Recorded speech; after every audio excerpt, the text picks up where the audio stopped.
record this conversation. For those that are not able to join us on today, we will post it within our different ERG channels so that they can hear the replay of this conversation. Want to start by saying thank you all for joining this conversation, wanting to be a part of this conversation. Much appreciated. This is definitely something that we do not talk about enough within our groups, within our companies. Just in general. And we have the amazing privilege to have someone, I don't want to call her an expert in this area, but she is extremely knowledgeable in this topic. And we are so grateful to have her a part of our US Southwest Women's Network. She is one of our delegates and she oversees different community efforts such as this for our network. We welcome her all the way from Perry back to Houston, Texas. That is actually why we didn't have this conversation last year, because she was in far, far away with her family. And there was just a huge time difference. So we didn't get to have this conversation. But we are here today, and we are excited to get started. Most of you have seen my screen, as well as you have seen the flyer go by on what we are talking about. And today we are talking about how commercial real estate can help combat human trafficking. So we will jump into our presentation. And instead of reading all this fun stuff, I want to jump in by saying, one, introducing Jillian. You can go ahead and let us know your title and share with us why this is important to you, why this is a part of your journey, why you are doing the work that you do and sharing stories like this with us. Yeah, so Jillian Fredericks in the Houston office. I'm Senior Vice President, and I focus with a team primarily on office tenant representation. But I also previously, for the last 9 years, had focused on landlord representation as well. My why has really evolved over the years. While studying abroad in college, a couple friends and I were walking back to an apartment, and we from a train station, and we noticed that a man had abruptly changed his path and his direction, and noticed that we had been followed. So, luckily we knew what was going on, and we went into a restaurant in which the owner spoke English very well. And one of his friends who was leaving happened to be from North Carolina. And so she ended up walking us home that night, and she ended up telling us that the piazza we had walked into was a hotspot for human trafficking. And so that was the first time I had heard about it. We had done some research on it, not really fully understanding what it was at the time, and then kind of put it on the back burner. Fast forward 7 years later, my husband and I moved to Houston from Dallas, into the Woodlands, where I'm born and raised in Houston. But everything I know about the Woodlands, 40 minutes north of Houston, was just about concerts that we went to in high school. So I joined the junior league, and there ended up being a human trafficking committee. So through that committee, I first volunteered with survivors, and then took a half-day course training, or training course, that really opened my eyes to how commercial real estate plays into it, and how traffickers use commercial real estate as a venue. From there, I really did a lot of research. I worked with the Assistant Attorney General, or District Attorney General, in Montgomery County, to create a presentation regarding how commercial real estate professionals can help combat human trafficking. I've also had the opportunity to make very small changes to a bill that passed through the Texas House and Senate. It did not pass the governor's desk. But I was able to work with a legal group here on a proposed law. And then Now I'm working with a group called Demand Disruption, and they really focus on changing city ordinances so that it makes it harder for traffickers to be able to use commercial real estate, buildings, and properties as venues. So it's really evolved. I would say I'm a very passionate volunteer. Like Erica said, by no means am I an expert, but very passionate about it. Hey, that to me that makes you an expert. Anything that you have taken courses on, training, and just sharing with anyone else, like that makes you an expert. So we now have heard your why on human trafficking. Can you let us know, for those of us that are not familiar with what human trafficking is, do you mind sharing with us what is human trafficking?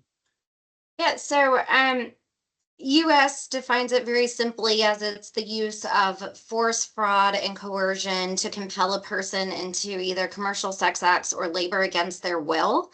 The UN takes it a step further in defining human trafficking as the recruitment, transportation, transfer, harboring, or receipt of people through force, fraud, or deception with the aim of exploiting them for profit. Um, it's the fastest growing criminal activity in the world. It can affect people of all ages, genders, and backgrounds, and it occurs in every region of the world. And so traffickers will use violence or manipulation or fake jobs to lure victims and exploit them for forced labor, sexual exploitation, or other forms of crime. So those are the three main areas of where people really take advantage of those that are vulnerable. And so, like we said, adult sex trafficking, there's minor sex trafficking, and then there's labor trafficking, and it affects all ages, genders, and backgrounds. So, yeah, that it is definitely a mouthful, but to understand that this is something that is actually happening, sometimes right in front of us, and we are unaware of those things. Um, just a wanting to take a pause. I know we just got into this conversation, but want to take a minute just to for everyone to digest everything that you have shared with the types of human trafficking. Can you tell us, and I know this goes back to the Mr. Rogers era of life, but I am a believer, when you see something, say something.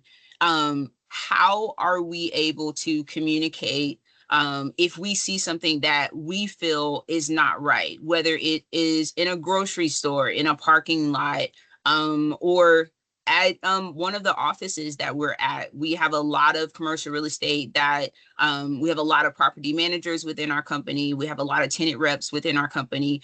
Uh, just as a whole, how do we communicate what we see? So there's a couple different ways. The human trafficking hotline is the national hotline. You can call them, text them, provide online tips, emails. They now implemented web chat. So there's multiple ways to do that, whether it's through the national hotline. There's also local hotlines.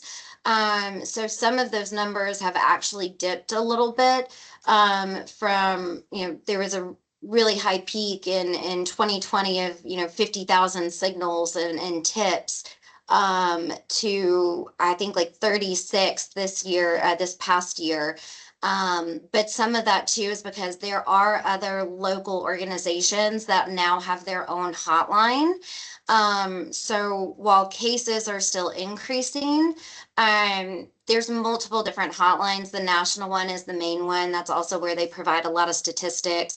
So it talks a lot about 40% of women make up part of this trafficking compared to 23% are men and 35% are children.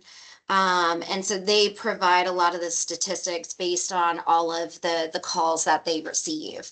And not all calls are from victims and survivors. Um, So you'll see here, I split it up into the regions based on signals, whether it was a phone call or a text message to the national hotline, or it was a live chat. So in the Northwest or Southwest, you'll see 32,000 versus 6,000. Not all of those are coming from survivors, and not all of those are cases. So this blue line that you see, where in the Northwest, we had 3,200 hotline calls or emails or text messages. Only 1,000 of those ended up being cases. So we split it into regions based on how our women's network region is split up, so you can see where some of that activity is coming from. Since its inception in 2007, the Human Trafficking Hotline has identified over 100,000 cases and 197,000 survivors. This past year, which really the numbers that we have are from 2023, we don't have anything from 2024 just yet. They received a total of 30,000 signals, in which 7,300 of those were cases. And there's about 16,000 victims that were identified from there. So basically what you're saying is these blue bars here are people that have communicated where they saw something that may have been suspicious, and Right. this really small blue line here, which is almost less than half of the signals. These are the actual cases that people were able to identify. Correct. Correct. Yeah. And again, yes, if you see something, say something, say it to the business owner as well. I had noticed something at a vineyard in our wine region in Texas, Fredericksburg, and I had asked there were no hotline phone numbers in the bathroom, and so I had asked the business owner if they would be willing to put the national hotline phone number in their bathrooms. And so, yes, I can send a tip as well, but also say something to the business owner if you see, okay, well, maybe there's not a way out for somebody if they're in that situation. There's little things like that that they can do as a business owner, put that hotline number in their bathroom. Somebody will see it and call it. That's good. Before we go into our next slide, does anyone on the call have any questions? Want to share anything? Want to say anything? We do open this space up for you now. You can unmute yourself or pop it in the chat, either one.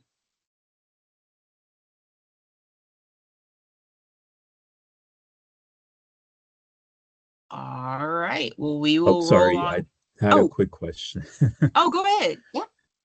Jillian, you spoke about your vineyard experience. What are the telltale signs that would allow a person to think or probably see, or maybe think that there might be some human trafficking happening in that venue or that location?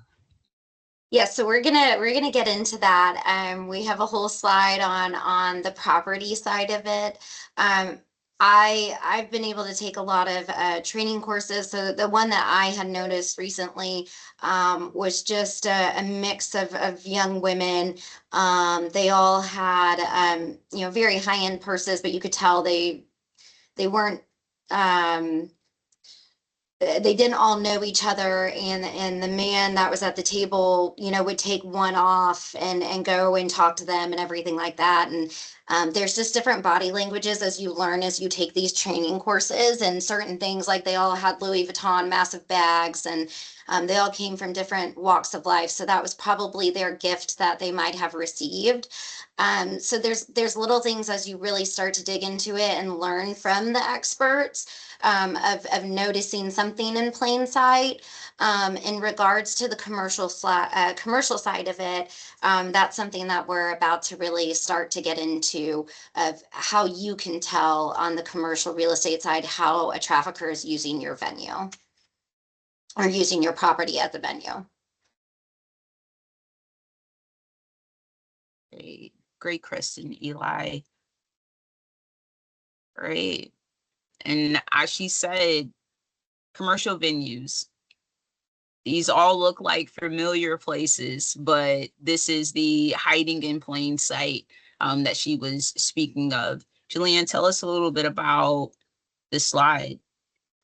So all sectors can be used, whether it's retail, office, multifamily is a really big one, hospitality is a really big one, and industrial.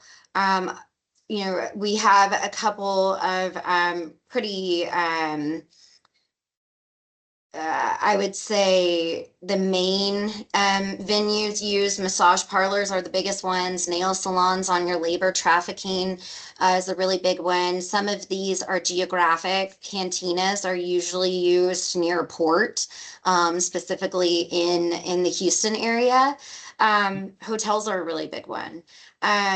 We've had several instances as I have more conversations with different commercial real estate professionals. I've had a broker tell me that they had a vacant school building listed for sale, and it was being illegally used as a brothel at night. Another one of our brokers here in Houston, he was walking an investor through an industrial property, and what was supposed to be a construction company ended up, when you walk in their space, just cots lined all through the industrial space. An appraiser was walking a building here in Houston, and she could tell based on how the rooms were situated that this wasn't a standard office building, and that something else was going on there. So all types can be used.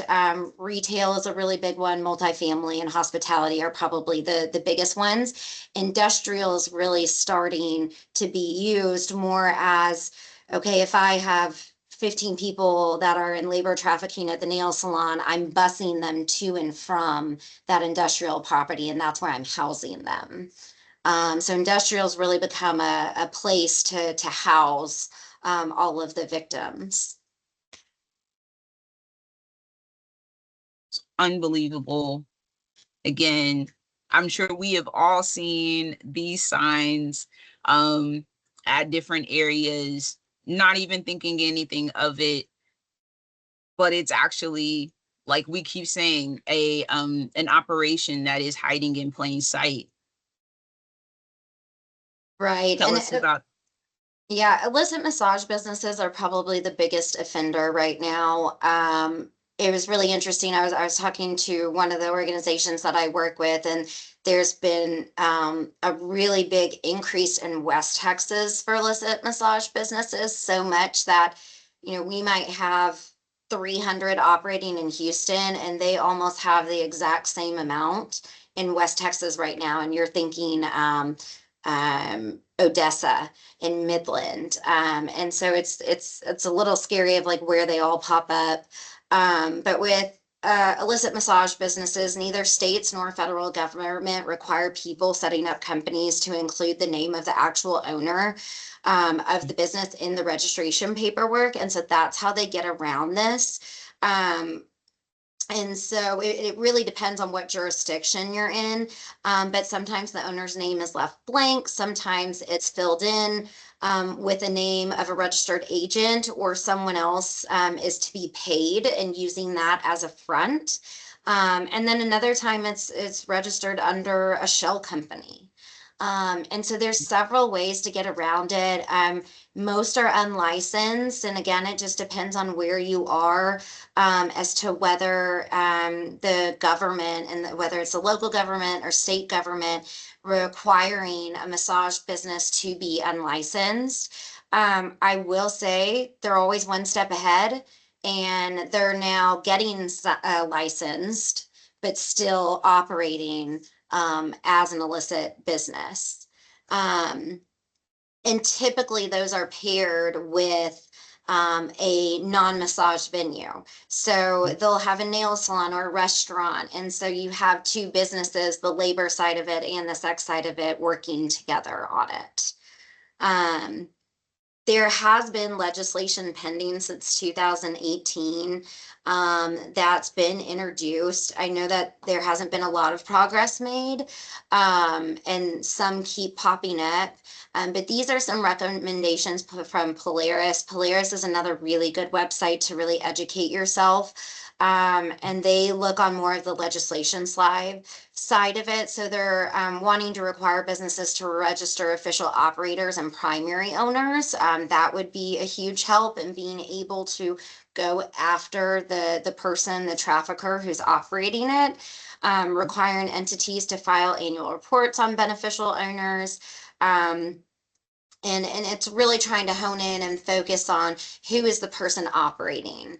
Who are we going to be able to go after in order to stop it? So that's what that's focused on. Love it.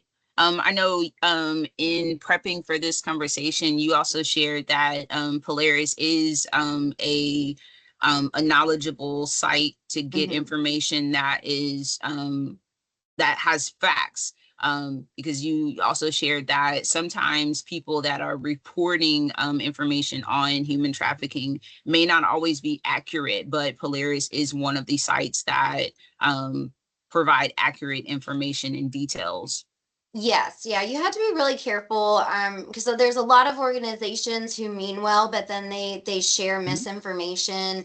I don't know if you remember, but several years ago in Nevada, there was a hashtag of Save the Children, which I think it meant well, it started out well, but they were providing a lot of misinformation about human trafficking. So you just want to be really careful about where you're receiving that information. If something goes viral, it's okay to question whether all of that information is correct information. So there's a couple that I put at the end of the slide of reports from the U.S. government, as well as a couple of websites that are going to have the best information for you. Got it. And while we're on that, I know a situation that hit the news really hard that I was made aware of, because I've been a person to order a lot of stuff on Wayfair, but several years ago, Wayfair was one of those situations that they was hiding in plain sight. You could purchase cabinets and they would be posted for like tens of thousands of dollars. Is that something in your training that has been true? Is that still something that is going on? Yeah, I mean, I think I haven't been able to really dive into that on the training side of it. But just like Backpage and other types of internet websites, I mean, one of the things that Wayfair has to pay attention to, that Amazon will have to pay attention to, Target is doing it now. When you bring in all of these third-party vendors and they're trying to sell something, you really have to do your due diligence on that. It could pop up anywhere on any site that is starting to do. Walmart's starting to do third-party as well. And so you really have to pay attention. Those companies have to pay attention to who they're bringing in and who they're allowing to sell on their website under their name. And so you'll see it, but you won't really know about it until it hits the news.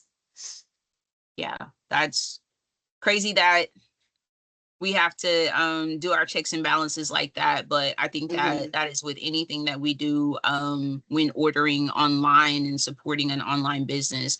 We have to make sure that what we are purchasing is actually what we are purchasing. Right.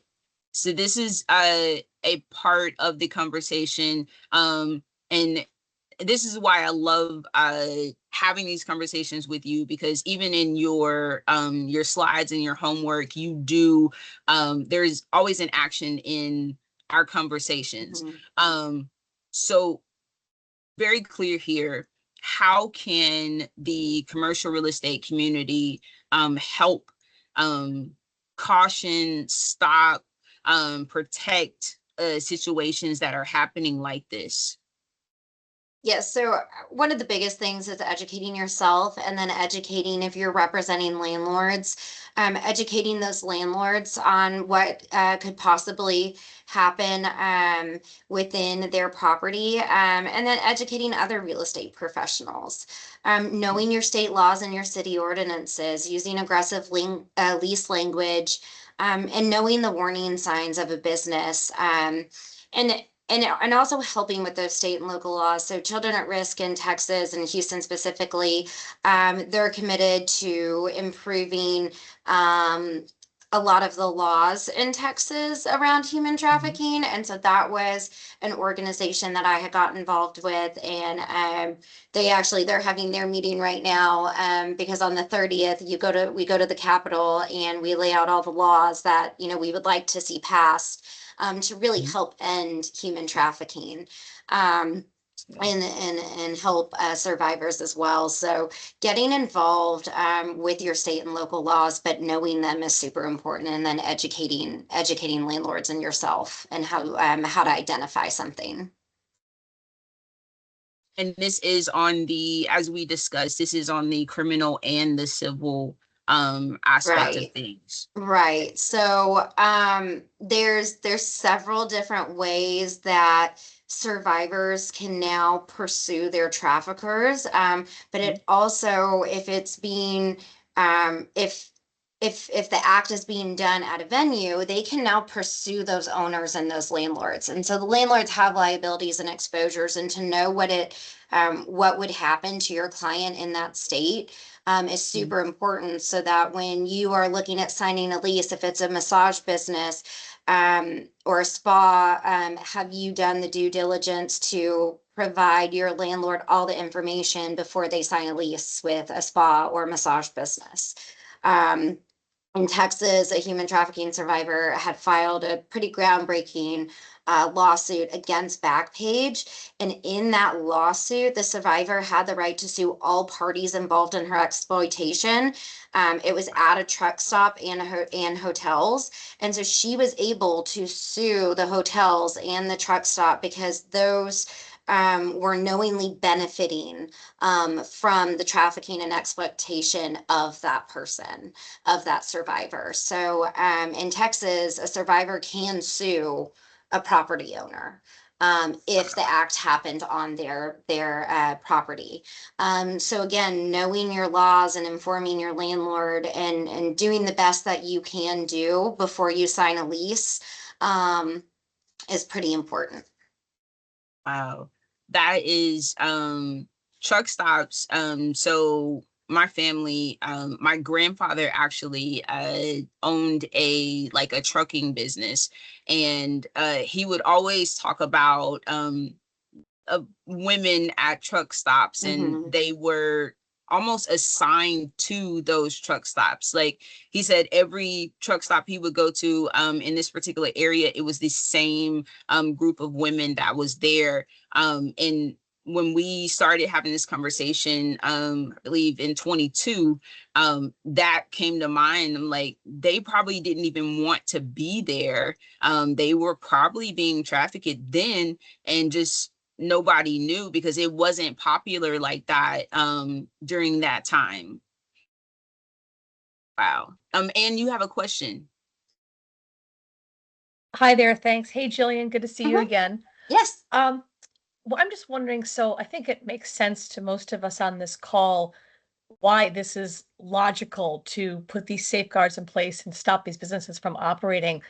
When you are going to get these laws changed, Mhm. what are the types of groups that are against having this done? Is it Chamber of Commerce? Is it small business organizations? Like, I'm just wondering why it takes so long to get some of these things passed when they seem to make sense for health and safety, for good business, for everything. Yeah, so some of them, like one of them was pretty extreme, and so I helped him kind of soften the language. Like one of the laws that we were working on is if there was a prostitution industry in the we'll just use a retail center, in the retail center that was going on. So if there was a illicit massage business and everybody knew that prostitution was happening there, the other tenants in that retail center could terminate their lease if the landlord didn't do anything about the illegal activity that was going on in that center, especially if it was affecting their business. And so of course it makes sense to a lot of people and be like, okay, well then it would be super easy to not lease to them, to illicit massage businesses or any company that is having illegal activity, or just terminating that lease. But once it got to the governor's desk, they said, well, that's not business friendly, because that means then they're straying between the landlord and the tenant. And it was a very strong law. But at the same time, your tenants should have some rights. If there's illegal activity going on, the landlord knowingly knows it and they don't do anything about it. Your tenant should have some rights to say, okay, well, it's affecting my business. I need to figure out how to get out of here. So there's several different indicators and red flags of potential trafficking on the retail side, especially if you're looking at illicit massage businesses, because those are kind of the biggest offenders. If the prices are lower than market level, if there's unusual operating hours, cameras, guarded entrances with a doorbell and cameras, that's pretty important. If you have men and women walking through the parking lot on a cell phone, looking for something because they might not have the exact address of it. Those are some pretty red flags on the retail side of it. On the labor side of it, with nail salons, it's a little bit more difficult to tell. If you decide you want to go get your nails done and you ask a worker what they do on the weekend and they don't have anything that they do on the weekend, it might work. Then that's kind of the labor side of it. That's a little harder to tell. On the multifamily side, if you have a property manager going through, or if you have an appraiser going through and you have simple furnishings, or there's no furnishings really, no personal belongings, additional locks on the door, blackout shades that you can see from the exterior, those are going to be your red flags on the multifamily side. And that's a huge thing when you want to, for the sale of the building, right? And then on the industrial side, the biggest one is cots lined in the warehouse, because that's where most of the labor victims, that's where most of them are going to be, because they're being bussed back and forth from that warehouse. Wow, that's unbelievable, but also a real thing that's happening. And the sad part about it is, like, I know most of us frequent nail salons and just would never think that this could potentially be a place that could be housing something like this. And I do want to put this disclaimer out. We're not saying that all massage places or all nail salons or all places that have, blackout tint and curtains are doing this. We're just saying that there is potential that something like this could be happening. So I please do not walk away saying that we are saying look out for your nail salon, because that may not be the case there. But there are areas where that is a real thing and that happens. Sharing my story, another reason why that I am interested in this conversation, I was minding my business in Office Depot, actually making some copies for my church, and a lady was in there and she was so frantic and so just kind of scattered, just all over the place, and she could not get the printer to work. And I saw her frustration, and I pulled her to the side and said, "Are you okay? Is there anything that I can help you with?" And she said, "I need to make copies for this. Like, am I able to make copies of this?" And I was like, "Of course."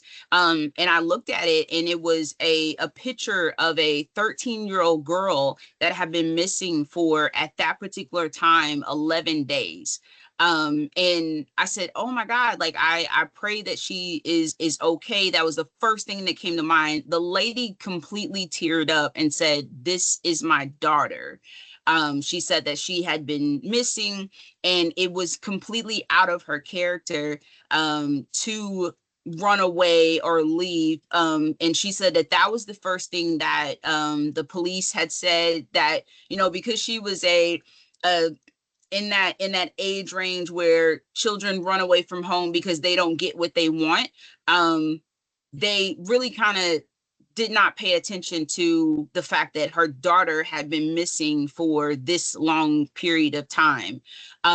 So I posted, I helped her with her flyer. We posted it on the Nextdoor app for our community, and just put people like on the lookout. Like, if you see a child that fits this description, point her out, like let somebody know. I did share with them, because at the time I wasn't for sure of how exactly this works, because I was trying to go between reality situations and actually like stuff that happens on TV. So on TV, you don't want to run up to the child and take them away, because that could put yourself and that child in danger. But reality said, call the police.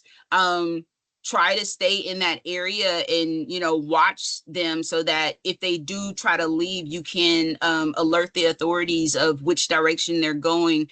And because we did that, it was like less than 5 days. We saw on the Nextdoor app that her daughter had been found safely. Now, she did go through several different changes because the amount of time that she was gone and who she was with, but she did share that she had been trafficked, and that was a terrible experience for all of us reading that information. We were just so grateful that she was safe, but to know that something like that was happening in my community, like that, I'm walking distance from where she was picked up. And I live, Jillian, you're familiar with Dallas, the Bishop Arts District. That's not a terrible neighborhood. Right. It's a good area. But to know that a child was taken from that area at a bus stop after school, like that is the situations that we run into. So it is definitely a see something, say something situation. But back on the commercial real estate side, that was my little info commercial there. Back on the commercial real estate side, what are questions that we should ask the landlords if we see something like this happening? Is that a safe conversation? I know I can share, and I have some lease administrators on the call with us. Landlords don't always like it when we show up. Because we typically are asking questions about lease language. We are typically asking questions for my auditors about a CAM rec that you paid or did not pay. So when we are approaching landlords to ask questions about things that are going on, they don't always like to see us coming. But are we able to ask them questions about what we may see in their buildings? Yeah, one is, how will the rent be paid if they're asking if they can pay in cash, for industrial property rent or retail or something like that. That's kind of a red flag, Yeah. rather than a wire, which is pretty standard now. Is the occupant the same as the entity? Just certain small things. I would always Google the business name and address. If it's on the retail side, especially with a illicit massage business, there's going to be reviews on Google. And Yeah. you're gonna know, is it a good one or is it an illegal activity business? So Googling is pretty big. Asking about their security, if they have over the top security or odd hours, that's kind of strange. I think the biggest thing for landlords and being able to protect landlords is your lease language, making sure that you have an out if you do find out that there is illegal activity on your property, and having really strong language against adult services on your property if you don't want to be sued for it. And again, that's different states. I think if and this goes pretty far, but like if an attorney felt so strong about a case, I mean, they could go as far as pursuing a broker who received a commission, whoever put that tenant, in the building type of thing. So these are all questions you can ask. These are all questions to keep in mind. You know, most people are not going to encounter it. A lot of these companies, businesses, illegal businesses, do it on their own. But as the landlord, these are just additional questions when you have a nail salon or a massage business come to you. These are just extra questions to ask to really evaluate, okay, is this a great tenant? Or do I need to worry about this tenant and be concerned about this tenant? That's good. That's good. Those are definitely questions that we need to ask, just so that we are aware of what's going on, especially like if we see something in the lease language that doesn't appear to be right, as a part of our business. I'm gonna keep saying it until we get it. If you see something, say something. These are the action steps that you can take. Jillian, tell us a little bit about this slide here. Most important is, you don't need to be the investigator. The government has that for you. Your local authorities have that for you. So the most important thing is if you do see something, then you want to contact your local authorities and put it on their radar. Most of the time, especially your district attorney, they're going to know what's going on probably before you do. And what happens is this one business is not one business. It's tied to another string, a full string of businesses. And so they might say, thank you for the tip. We need you to step back and not do anything, because they're trying to really take down everything, and they might need it to continue operating for a little bit in order to figure out what's going on Right. on the other side of on the other side of town that it's tied to. So most of the time, it's not just one business that's operating, it's multiple businesses, and they're trying to really tackle all of it.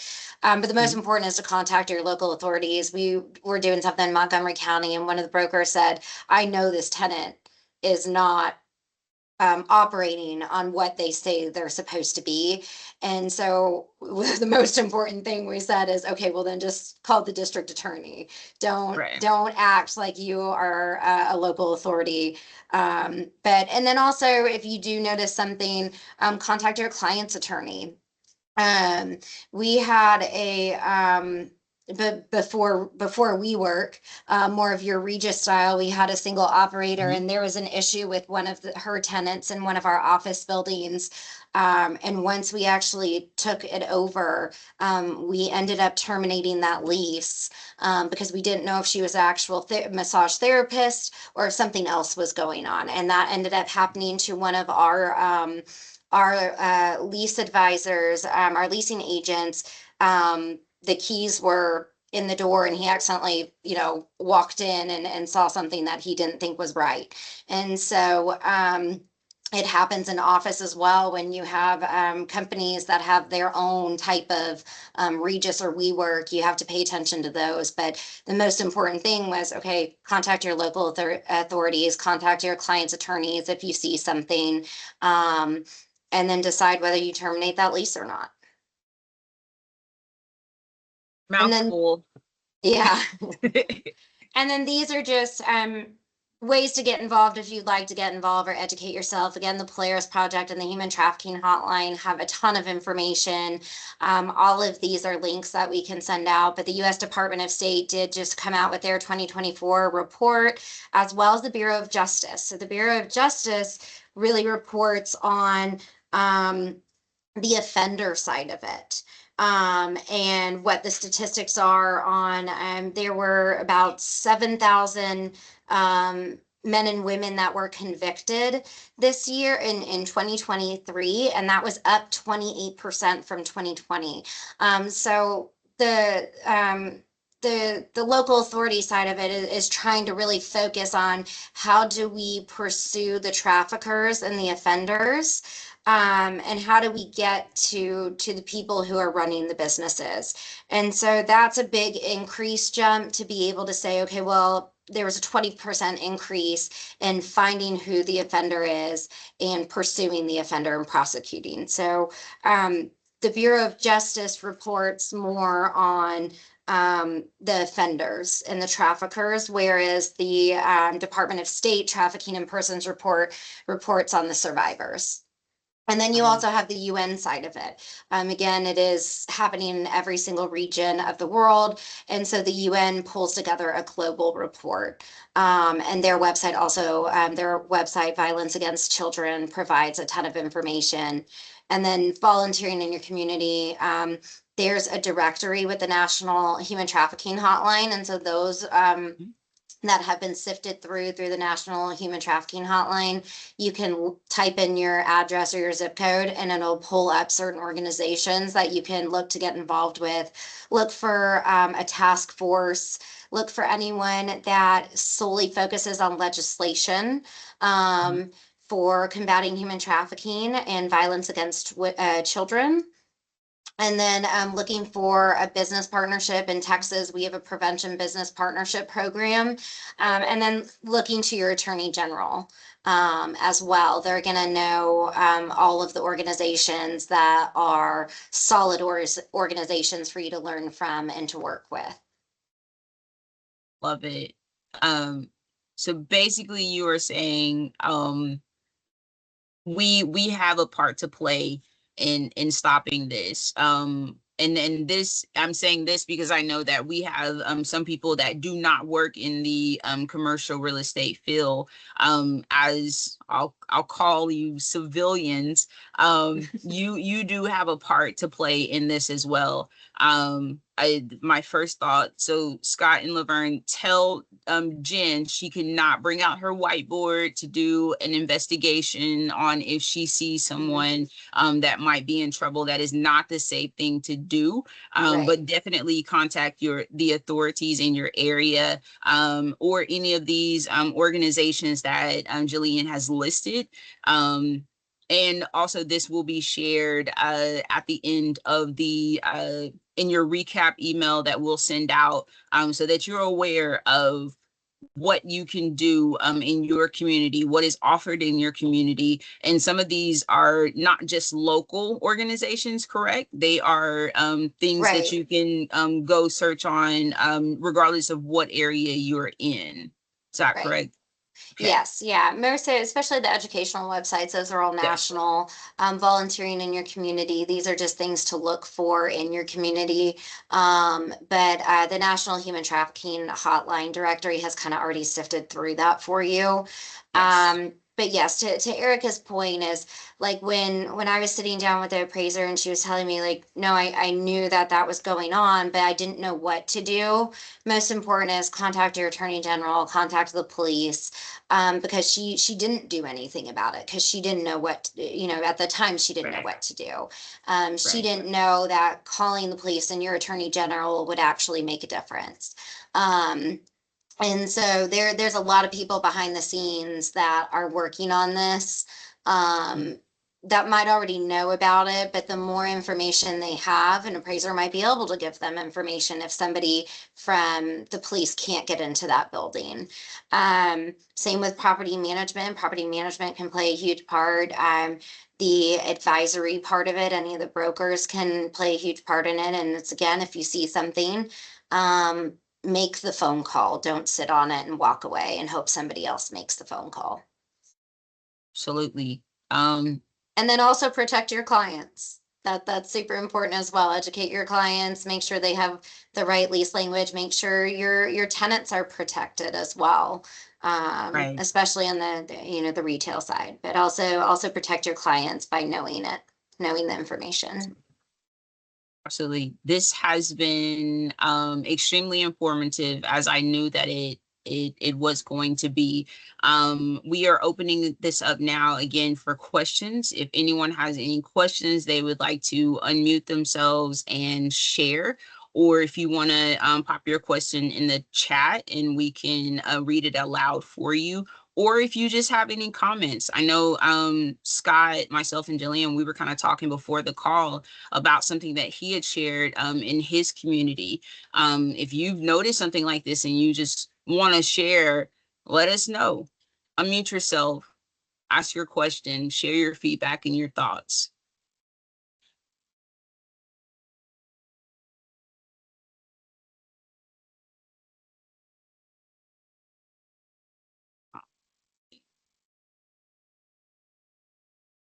Okay, so question from Amber Anderson.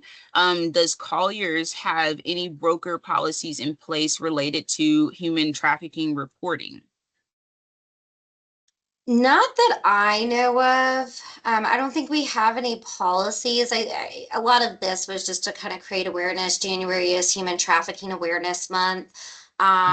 And we had done this on the Southwest region as just creating awareness about it. So I don't think we have any policies that are in place that I know of. Great question, Amber. Yeah, that's a great question. Any other questions out there?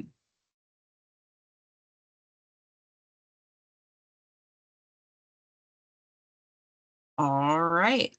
Oh, that would be a good practice and policy to have in place. Would it hurt to have it in place? It wouldn't hurt at all. Yeah, I don't think it would hurt at all. Although I just, when you're reporting it, I don't know if we're reporting it necessarily through Colliers. We're reporting it Yeah. really through your eyes to the police. Yeah. But because they're not going to say like, who are you with or anything like that. You're going to call and you can keep your name anonymous. And you just say, I have an anonymous tip and this is what it is. Right. Great question. So Amber, thank you so much. If there is nothing else, I first off want to thank Jillian for sharing this information and content with us. Great presentation as always. Grateful that you didn't experience the situation in full, but love that you took what you went through and could have gone through and use that as an education to share with your family as well as us. So really appreciate you getting involved and sharing this information with us. Love it. Can't wait till next year to continue the conversation. And also thank you everyone for joining. Please share. January, we still have 15 more days of January to go. Please continue to share this information and throughout the year so that people are aware that we have to put a stop to human trafficking. And it doesn't, of course, it's not going to happen overnight, and it doesn't happen with just one person. So definitely be that voice, see something, say something, share it, call your authorities, contact your client's attorneys or your attorneys, say something to someone so that people are aware that there may be something suspicious going on in plain sight. So thank you for that in advance, and thank you to everyone that wore blue, because blue is the color for Human Trafficking Awareness Month in January. So much appreciated for that. And Jillian, I will let you close us out. Thank you, everyone, for allowing me to share my passion and the awareness for this month. I really appreciate y'all listening. So. Awesome. Thank you. All right. Well, everybody have an amazing rest of your day. Happy Friday Eve. Cannot wait till Friday comes. But thank you so much for joining us and have a wonderful day. Thank you. Thank you.